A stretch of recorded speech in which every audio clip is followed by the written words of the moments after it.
Our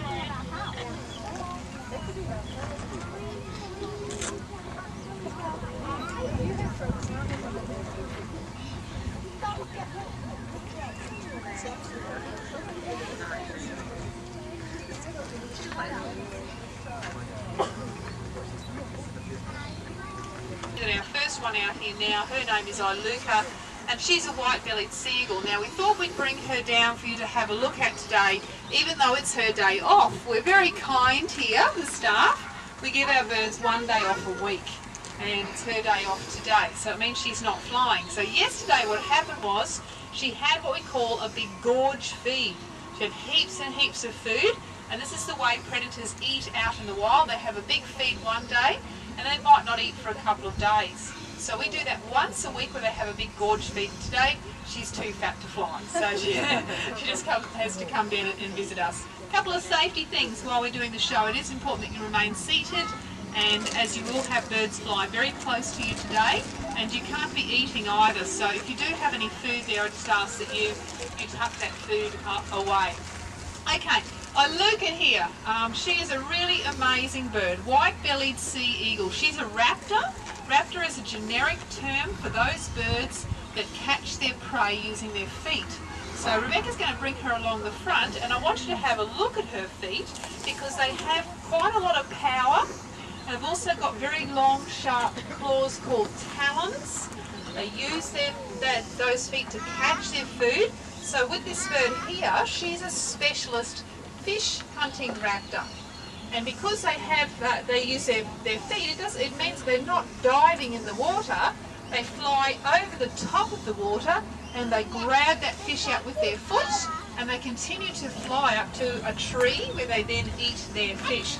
That's their favourite food, is fish, but they're really clever, these birds. They can also catch sea snakes. And if you know anything about our snakes here in Australia, we've got the most deadliest or most venomous snakes in the world. And about 9 out of the top 10 most venomous snakes live around here, even in Queensland. So we're pretty good with our snakes. And these girls here, these white-bellied seagulls, what they can do is they can catch sea snakes, but they are even more venomous than our land snakes are. They grab them out with their foot, and they manage to swing those snakes around and squeeze them and kill them without being bitten. So they're very clever birds. Have a look at her feet. She has got specially designed feet for catching those slippery fish. She's got underneath her feet what we call spicules. It's like rough pads under there, and also her talons. Whoa, you get to got a 2-metre wingspan there. Her talons are very hooked, just like a fishing hook. So both those things combined are very good. You also notice that she has scales up her legs instead of having feathers, and that's a design because she's actually got to fly over the top of the water and put her feet into the water to catch those fish. Just a moment.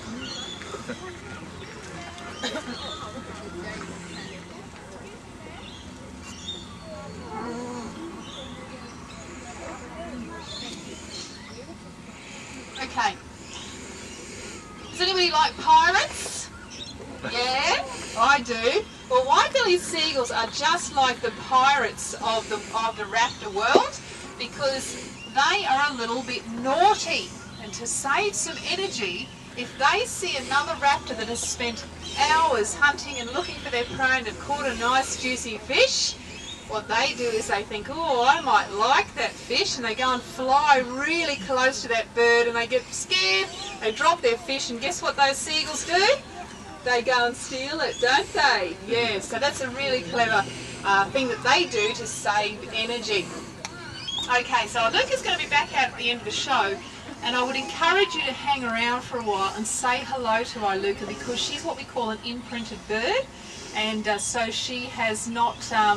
She's got no fear of people, so she's really good with people and you can get up really close to her. But that means that what happens is with an imprinted bird, you can't release them into the wild because if they've got no fear of us, if we've caught a fish down at the beach or if we're having our barbecue and there's a sausage out or something like that, she'll come down and grab that. And that would be a little bit scary with the white-bellied white-bellied sea eagle. She was imprinted because she was an orphan chick, and so she was hand-raised by a human. All right, you ready to see some flying action? Okay, I'm going to get out of the way because if you look in that direction, we're going to see Woof Woof. And Woof Woof is, woohoo! There she is. She's a barking owl. Did you hear that? Oh, Woof Woof. Did you hear that noise that she made? That means that she's a barking owl because instead of hooting, they go woof woof, woof woof. And they sound just like a small dog. It's really quite cute to hear her barking.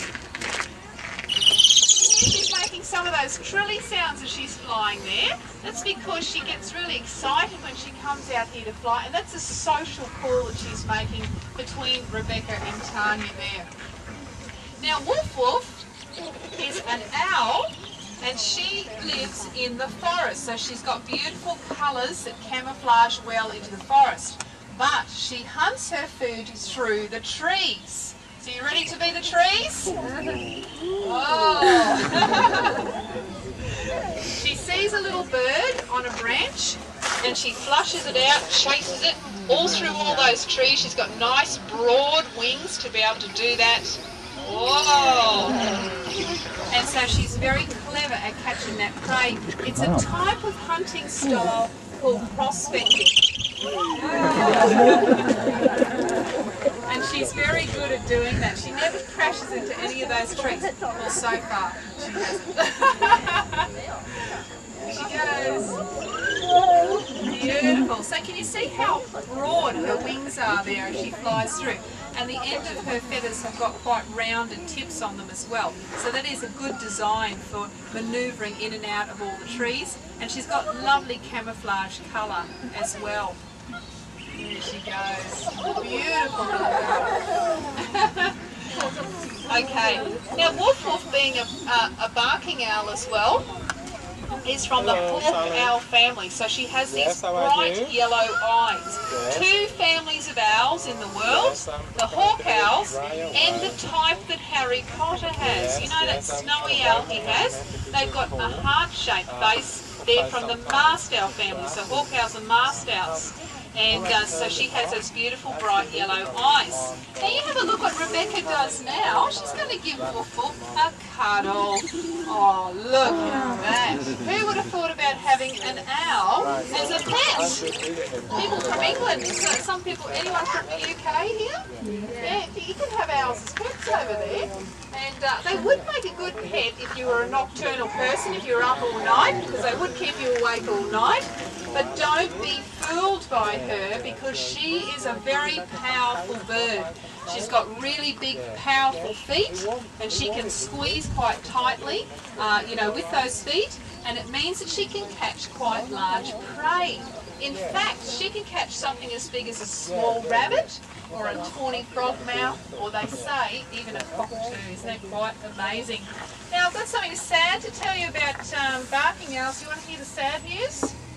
Yeah, they're a threatened species. That means there's not many barking owls left in Australia here because of their loss of habitat. They've lost the trees that they love to have their nests and their chicks, and they love to roost in during the day, and some of our forests have even been cut down. So that's a bit sad because they don't know how to build their nest. So if you have a look where Tanya is up the back, we also made a little bit of a tree hive. Hello, here she is, here he is. Okay, this little guy, his name is Shannon. He's an Australian barn owl, so he's a little bit smaller than some of the species overseas, subspecies. He has the beautiful heart-shaped face. So who can tell me, there was two types of owls, the hawk owls, and what was the other type? Can anyone remember what I said before? That's right, the mast owls. And so he's from that family, and he's got that beautiful heart-shaped face. Now, barn owls are remarkable hunters. Their favourite food is mice, and that's why they're called barn owls, because it's a great place to find mice, right? They have some things about them that make them really good at catching mice. You have a listen to Shannon now as he flies. Come on, Shannon, we want to hear you. He's got stage fright this afternoon.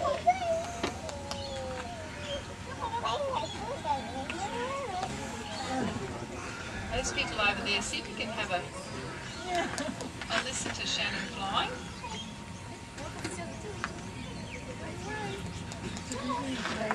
Maybe not. Couldn't hear a thing. No. Oh, now he's watching. And he's very fast too. Come on. Beautiful. In fact, what barn owls have is what we call silent flight. So you cannot hear them coming. And so if you're a mouse, that's very dangerous because they cannot hear those barn owls as they're about to come down and catch them. And they've got very soft feathers on their body, and a lot of their wing feathers are fringed, and this all dampens the sound as they're flying so they can sneak up on their prey. They've got really good nocturnal eyesight, much better than us at night time. Lots of rod receptors that let in lots and lots of light. But the most amazing thing is their face, because it acts just like a sound dish. So the sound comes to their face, is directed to really large ear openings. And do you know what? If it was really, really quiet out here, Shannon would probably be able to hear my heart beating. Isn't that amazing? So it means that if it's really dark out there and there's no moon around at all, these little guys here can catch their prey just by using their hearing and not using their eyesight. So you add all these things up, and this is the most incredible mouse catching machine in the world. And they're found in lots of different countries because they have been quite successful. Ready? Who'd like to come out and give us a hand out here today? A volunteer. I've got look at that, isn't he beautiful? Wow. Now Spirit's a little bit different because Spirit did live in the bush, and one day he was out there and he saw the carcass of an animal that had been killed on the road, and he thought, that's a free meal, I'll go and have some of that. And guess what happened to Spirit? He got hit by a car, and you'll notice that his right wing droops lower than his left. He had a broken wing, and so he has been rehabilitated here at Lone Pine, and we've done some wonderful work with him because these are very shy creatures, and we spent a long time rehabilitating him. It took at least a year before he could even bond with any of the staff at all. Have a look at this bird. This is Australia's top avian predator, our top raptor here. There's nothing higher on the food chain than a wedge-tailed eagle, so nothing preys upon them, but they prey on everything else pretty much. And have a look at that wingspan. He's got about a 1.7, maybe 1.8 metre wingspan. Look at those feet and talons. See how sharp those claws are, those talons are? And see when his tail spreads out, it's got that diamond or wedge shape. It's very distinct, so when they are up circling around, there's nothing that you can mistake a wedge-tail for. We think Spirit's probably 6 years old, and we can tell by his colours. They are immature until they're about 7 or 8, and then their colours start changing to a deep black and brown. And those two down there, those wedge-tails, are at least 20 years old, so they're mature adults. Isn't he beautiful? He's done some lovely flights for us today. Now, wedge-tailed eagles, like all daytime raptors, have really good eyesight. And they have got eyes that have got packs of rod receptors in them. So remember I said the owls had, cone receptors. The owls have got lots of rods so they can see in dim light. And with the diurnal daytime raptors, they've got lots of cones. Now, cone receptors is what allows us to read, it's what allows us to see in colour, but for them, they've got so many more that they can see in very sharp detail. They can also see outside of our colour spectrum in infrared and ultraviolet. So we think they can see thermal currents. So as the hot air rises during the day, these guys can see it, and they hop on that thermal current and they start gliding up. They can get up to about 1.5 to 2 kilometres up in the air, and they can still look down and pick out a rabbit against all the trees from that height. So just to give you an idea of just how good that eyesight is, if we look over on the hill over there, we can see a couple of houses. There's one with a green roof and one with a brown roof. Now, Spirit can look over to those houses look through the windows and tell you what they're watching on TV. That's how good sharp his vision is. Now these guys here love eating rabbits. Rabbits is their favourite prey for wedge-tails here in Australia today. And you know, most Australians, we don't really like rabbits because they've done a lot of damage to our environment. But these guys here love them. So anybody who's here from England, thanks very much, because the wedge-tails love the rabbits. But they will prey on things bigger than rabbits: goannas, lizards, small macropods, things like bandicoots, things like that. They will occasionally even take a small koala out of a tree. But wedge-tailed eagles also know how to what we call cooperatively hunt, where you can have a team of them, up to about 10 or even more wedge-tails, that use their skills to hunt something as large as a red kangaroo. They take turns in flying over the top of the kangaroo, and each one doesn't become exhausted, but the kangaroo does, falls over, collapses, and then these guys use their amazing power in their feet to kill that prey. Up to 60 kilograms in weight has been reported. That's how much I weigh. Now, lucky for humans, these guys are so shy. They will not come anywhere near humans. They don't even like living in urban environments, so we are safe. Thank goodness for that, because they are such powerful predators. Okay, here comes Rebecca. She's going to bring Iluka back up, and we've got Spirit out here. We have an opportunity now. Anybody who would like to hold Iluka for a photo, that's adults, for a photo, it'll be $15. Come and see me, we can set that up. Or for the kids, Shannon is available for photos. He's a little bar now for $15 as well. That's holding on the glove. Okay, you can also come out and have a chat to us, because we'll be around for a while. Have you got a question? No?